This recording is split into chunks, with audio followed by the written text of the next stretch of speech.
অশোক মিত্রের লেখা আপিলা চাপিলার 22তম পর্বের প্রথম অংশ আগের ভিডিওতে পড়েছি।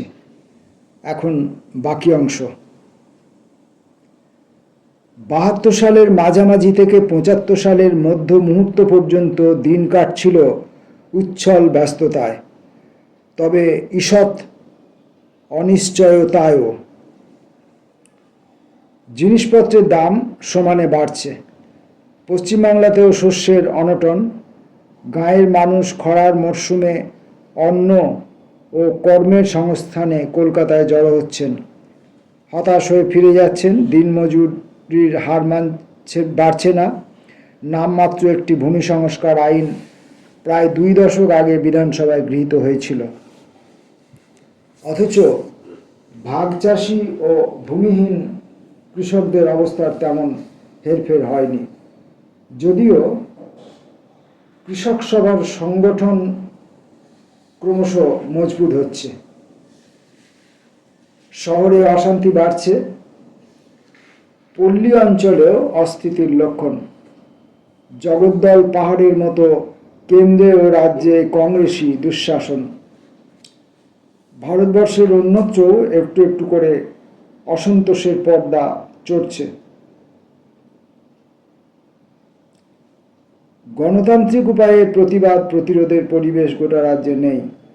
যে নাটকে অতি সামান্য বামপন্থী গন্ধ আছে, তাও ভারতবর্ষের প্রধান রাজনৈতিক দলের চেলাচামুন্ডরা জোর করে বন্ধ করে দিচ্ছে।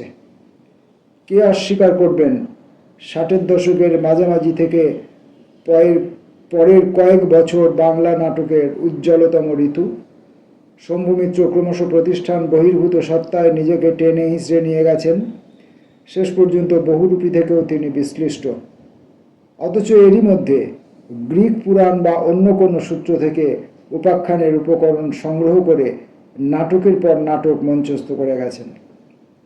এক বিচারে তিনি সমাজের বাইরে, অথচ নাটক মঞ্চস্থ করছেন তো সমাজকে নন্দিত করবার উদ্দেশ্যেই। কাছাকাছি সময়ে অজিতেশ বন্দ্যোপাধ্যায়ও নান্দিকার গোষ্ঠীর নির্ভরে পরপর অনেকগুলি উল্লেখযোগ্য নাট্য প্রয়াস মঞ্চায়িত করেছেন। অবশ্য এখানেও প্রেরণার সূত্র এখান ওখান থেকে খুবলে আনা বিদেশি নাটক আদি। অজিতেশের নিজের ও কেয়া চক্রবর্তীর অভিনয় প্রতিভা কলকাতার মধ্যবিত্ত সমাজকে মুগ্ধ করেছে। বিশেষ করে ব্রেস্টের 3 পয়সার পালার প্রযোজনা নৈপুণ্য বহু যুগ ধরে মনে রাখার মতো। বাদল সরকারের এবং ইন্দ্রজিৎ, বিভাস চক্রবর্তীদের চাক ভাঙা মধু বারবার করে দেখেছেন মধ্যবিত্ত বাঙালি দর্শক। এই লগ্নে মায়া ঘোষের অভিনয় কলাও সবাইকে আবিষ্ট করেছে। আশ্চর্য প্রতিভার অধিকারিণী এই মহিলা কিন্তু কেমন যেন বরাবর আড়ালেই থেকে গেলেন।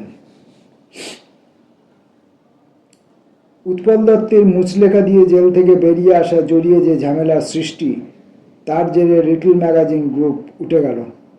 কিন্তু উৎপলের উৎসাহে ভাটা নেই। প্রায় সঙ্গে সঙ্গে পিপলস লিটল থিয়েটারের উন্মেষ। এখন আর ঠিক মনে পড়ছে না, সম্ভবত 68 সালের শেষের দিকে সেটা।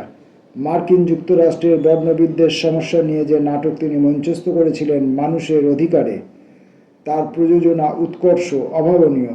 আমার মতে অন্তত এই নাটকে উৎপল দত্তের অভিনয় প্রিয়তাও তার আগের ও পরের সমস্ত প্রয়াসকে ছাপিয়ে গেছে। তবে উৎপল তো আরও এগিয়ে গেলেন। বাংলা নাটকের হৃদয় মোচড়ানো ইতিকথা টিনের তলোয়ার মস্ত আলোড়ন তুলল 70-71 সালের ডামাডোলের মুহূর্তে। পশ্চিমবাংলায় জরুরি অবস্থার আগেই জরুরি পরিস্থিতি। সভা সমিতি নিষিদ্ধ। খবরের কাগজে বিপক্ষ দলের খবর নেই। দেশ জুড়ে মূল্যবৃদ্ধি ও আর্থিক দুর্গতি, অথচ কারুর টু শব্দটি করবার অধিকার নেই। কিন্তু উৎপল বেপরোয়া। পরপর একাধিক নাটকে স্বৈরাচারী অত্যাচারের বিরুদ্ধে প্রতিবাদ মুখর হলেন ব্যারিকেড, এবার রাজার পালা, দুঃস্বপ্নের নগরী। ততদিনে মিনার্ভা থিয়েটারের বন্ধকি শেষ হয়ে গেছে। বামপন্থীদের ব্যবসায়িক মঞ্চগুলি ব্যবহারের অধিকার নেই। পিপলস লিটল থিয়েটার নাটক ইতস্তত এখানে ওখানে হল ভাড়া করে অনুষ্ঠিত হচ্ছে দর্শকের ভিড় উপচে পড়ছে। ওই একই লগ্নে অন্য এক নাট্যগোষ্ঠী চেতনা নতুন প্রকরণ চাতুর্যের দৃষ্টান্ত দেখিয়ে মারিচ সংবাদ নামে একটি নাটক প্রযোজনা করে প্রচুর বাহবা কুড়িয়েছিল। হাওয়া যে গরম হচ্ছে এত সমস্ত নাট্য প্রচেষ্টার মধ্য দিয়ে স্পষ্ট বোঝা যাচ্ছিল। এই প্রসঙ্গে একটি দুটি চলচ্চিত্রেরও আমি হয়তো উল্লেখ করতে পারি, কিন্তু বিষয়ের চেয়ে বিভঙ্গ বাড়তি জায়গা নিয়ে নেওয়াতে সামাজিক অভিভাব সঞ্চারে সেগুলি তত সফল হতে পারেনি। আরও যা বোঝা যাচ্ছিল, নকশালপন্থী আবেগে ভাটা এসেছে। তবে মার্ক্সবাদী কমিউনিস্ট পার্টিকে কেন্দ্র করে বামপন্থী প্রতিবাদ ঘনায়িত হচ্ছে।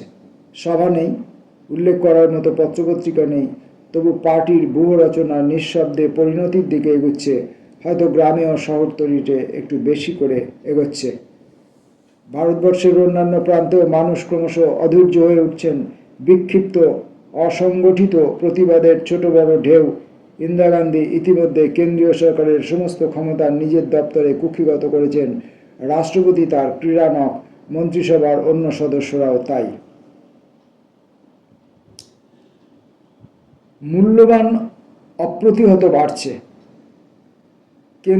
শ্রেণীগত উপার্জন বিন্যাস সব অঞ্চলেই দরিদ্রদের বিরুদ্ধে যাচ্ছে।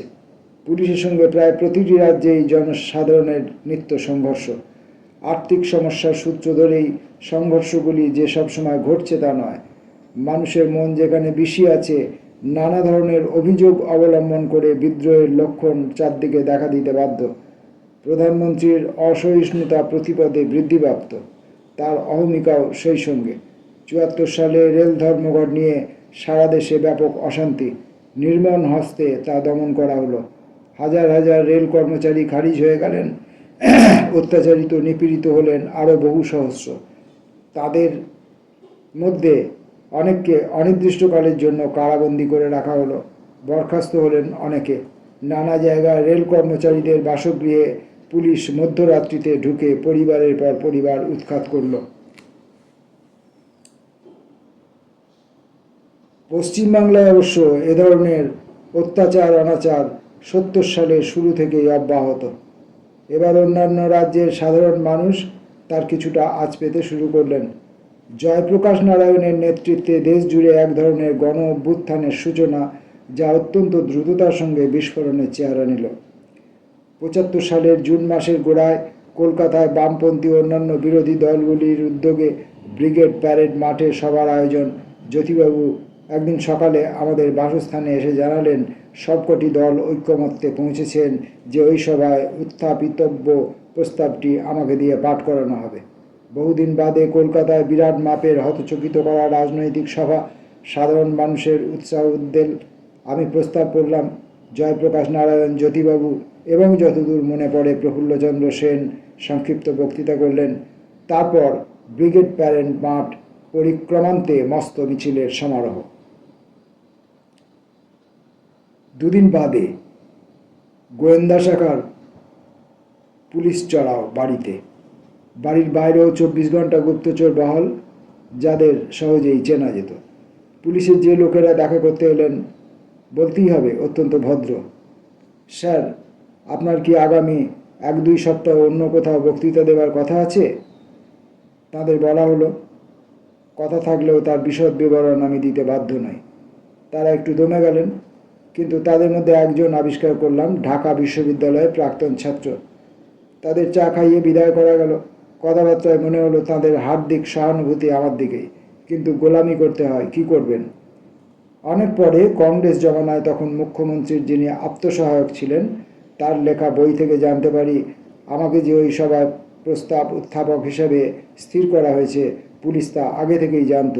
বিরোধী দলগুলির গোপন বৈঠকে যারা যোগ দিয়েছিলেন, তাদের মধ্যে কেউ অতি তৎপর সঙ্গে সঙ্গে সরকারকে জানিয়েছেন। আপিলা চাপিলার ২২তম পর্বের এখানেই ইতি। পরের দিন পরের অংশ। ততক্ষণের জন্য নমস্কার।